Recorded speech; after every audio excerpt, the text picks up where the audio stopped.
नमस्कार, आप देखना शुरू कर चुके हैं महाखबर। आप पहली बार हमारे चैनल पर आए हैं तो हमें सब्सक्राइब करें, शेयर करें। बिहार के पूर्व सांसद व बाहुबली नेता आनंद मोहन जेल से रिहा होकर बाहर आ गए हैं। हालांकि पत्रकारों से सवाल जवाब में उन्होंने यह कहा कि अभी जेल जाना है, उसके बाद रिहाई होगी। लेकिन ये बात तो तय है कि बाहुबली नेता आनंद मोहन की रिहाई का रास्ता नीतीश कुमार सरकार के फैसले से संभव हो सका है। समझने की बात है कि आनंद मोहन की रिहाई पर नीतीश सरकार की सियासी मंशा क्या है। लेकिन इसका दूसरा पक्ष यह भी है कि बीजेपी चाहकर भी विरोध नहीं कर पा रही। बाहुबली आनंद मोहन को रिहा करने और बीजेपी के चुप्पी के सियासी मायने क्या हो सकते हैं। बिहार की सियासत में आनंद मोहन 90 के दशक में राजपूत और सवर्णों की राजनीति लेकर आगे बढ़े थे। कोसी इलाके में वो एक बड़े राजपूत दबंग नेता के रूप में पहचाने जाने लगे थे। लेकिन अब 15 साल के बाद आनंद मोहन की जेल से रिहाई कराई गई तो उनके जरिए महागठबंधन अगड़े खासकर राजपूत वोटों का समर्थन हासिल करने की रणनीति बना रहा है। राजपूत वोटों की मजबूरी ही बीजेपी की चुप्पी का कारण बनी हुई है, जिसके चलते चाह कर भी भाजपा विरोध नहीं कर पा रही। आनंद मोहन का जन्म 26 जनवरी 1956 को बिहार के सहरसा में हुआ। जेपी आंदोलन के प्रभाव में आनंद मोहन अछूते न रहे। इमरजेंसी के दौरान 2 साल तक जेल में भी रहे और जेल से बाहर आते ही 80 के दशक में उन्होंने अपनी दबंगई शुरू कर दी।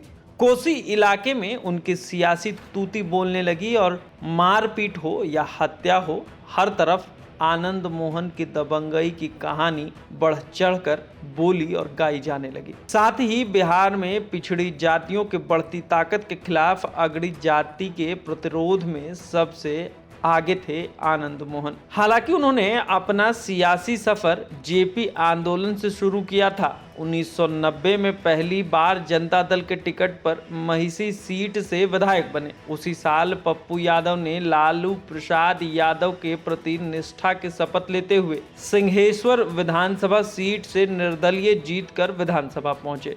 देश में मंडल कमीशन लागू हुआ तो आनंद मोहन उसके विरोध में उतरे और राजपूतों के बीच मजबूत पकड़ बनाई। 1993 में आनंद मोहन ने बिहार पीपुल्स पार्टी बनाई, जिसे स्थापित करने के लिए आक्रामक रुख अपनाया। उसके जीवन का सबसे महत्वपूर्ण पड़ाव तब आया जब वैशाली लोकसभा उपचुनाव में उनकी पत्नी लवली आनंद ने आरजेडी उम्मीदवार को हरा दिया। साल 1994 को गोपालगंज के डीएम जी कृष्णैया की हत्या में आनंद मोहन का नाम आया और लोग कहते हैं कि उस क्रम में आनंद मोहन ने भीड़ को उकसाया और जी कृष्णैया को गोली मार दी। इस मामले में 2007 में कोर्ट ने उन्हें उम्र कैद की सजा सुना दी, जिस पर न तो आनंद मोहन को हाई कोर्ट से राहत मिली और न ही सुप्रीम कोर्ट से। 15 सालों के सजा काटने के बाद आनंद मोहन अब नीतीश सरकार के एक फैसले से रिहा हो गए, जिसके बाद सियासत तेज हो गई है। आनंद मोहन की रिहाई के राजनीतिक पहलू पर अगर गौर करें तो राजनीति नीतीश कुमार के नेतृत्व वाली महागठबंधन की सरकार है और उसे लगता है कि बिहार में राजपूत समाज का समर्थन उसे लोकसभा चुनाव में मिल सकता है। आनंद मोहन के जरिए आरजेडी राजपूत वोटरों को अपने पाले में लाना चाहती है, तो बीजेपी भी इस वोट बैंक को अपने साथ जोड़े रखना चाहती है।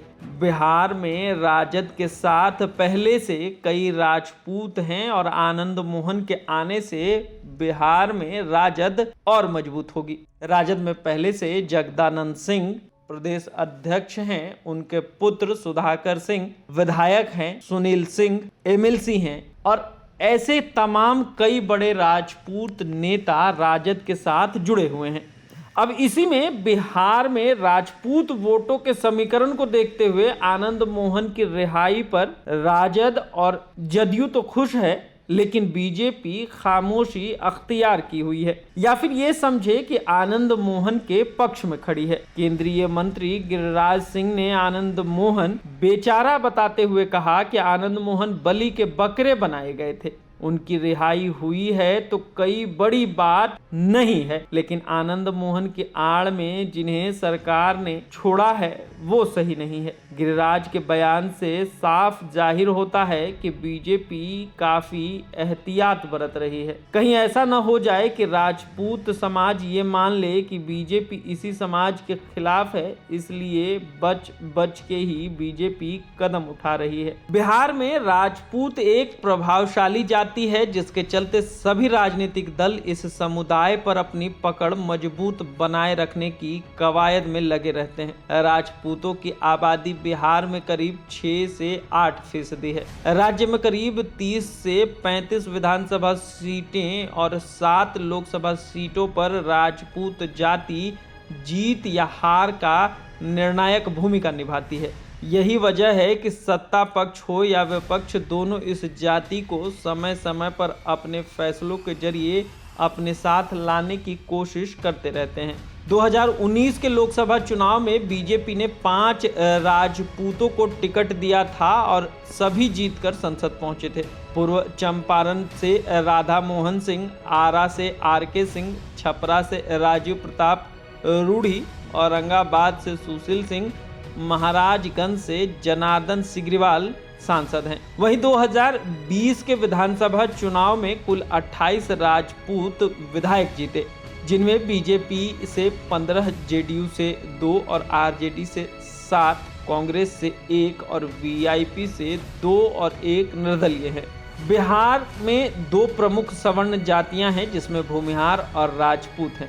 भूमिहार समुदाय पारंपरिक बीजेपी मतदाता है, जबकि राजपूत समुदाय 2014 से पहले राजद के साथ रहा था। फिलहाल बिहार में राजपूत समुदाय बीजेपी के कोर वोटर बन गए हैं। महागठबंधन में कोई बड़ा राजपूत चेहरा नहीं है। जगदानंद सिंह भले ही राजद में प्रदेश अध्यक्ष हैं, लेकिन वो नेता कम आरजेडी के मैनेजर लगते हैं।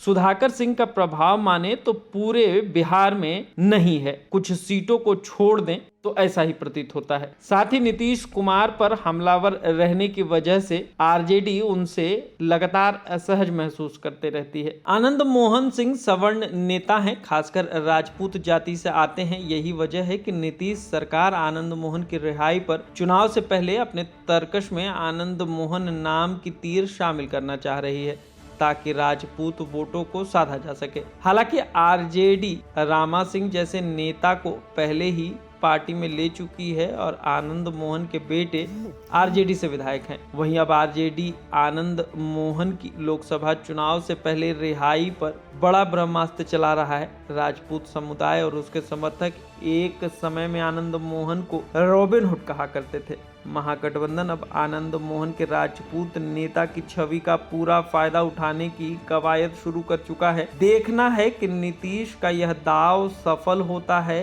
या नहीं। 2024 में यह बात पता चल पाएगा।